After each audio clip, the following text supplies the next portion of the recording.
Ce séminaire, il faut préciser qu'il a été organisé dans le cadre du réseau africain de formation judiciaire, qui regroupe quelques 19 pays, donc au niveau africain, des structures de formation judiciaire de quelques 19 pays. Et le Sénégal, il faut le préciser, assure actuellement la présidence de ce réseau. Aujourd'hui, nous avons réuni des magistrats de différents ressorts, de 3 ressorts, de la Cour d'appel de Dakar, de la Cour d'appel de Kaolack, de la Cour d'appel également de Thiès, donc pour faire cette première formation sur ces principes de Bangalore, que nous avons d'ailleurs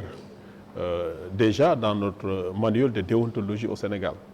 Il faut préciser que nous avons un manuel de déontologie déjà dans notre pays,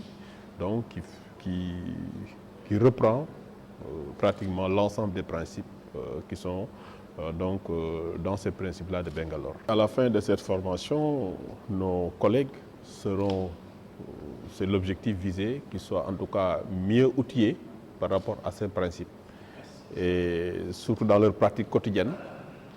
Et surtout que cet atelier va permettre d'échanger sur le vécu de nos collègues, comment ils vivent au concret donc ces principes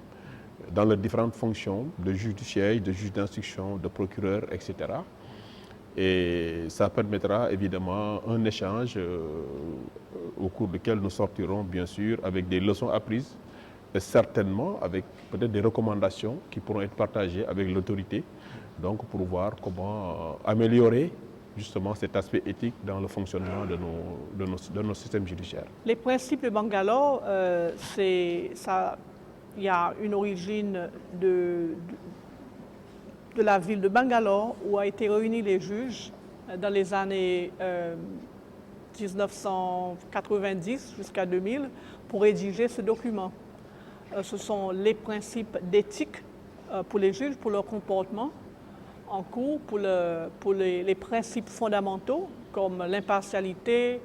l'indépendance des juges, mais aussi pour la probité par exemple. Et ce sont ces principes qu'on essaie d'ancrer à travers le judiciaire, mais aussi personnellement à travers tous les magistrats. Il y a beaucoup de défis, comme vous le savez, mais ce qu'on veut que les juges reconnaissent qu'à travers leur vie quotidienne, leur vie professionnelle, ce sont ces principes qui doivent diriger